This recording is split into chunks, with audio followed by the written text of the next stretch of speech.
சொக்கநாதன் பெற்றெடுத்த பிள்ளையாராம்.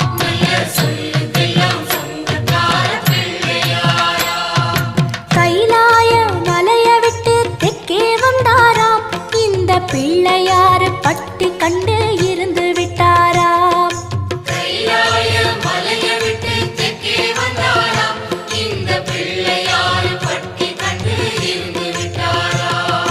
கணபதியார் வந்தாரம்மா, நம்ம உறவாக நின்னாரம்மா.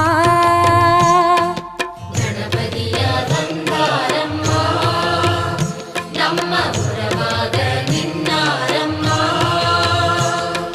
சொக்கநாதன்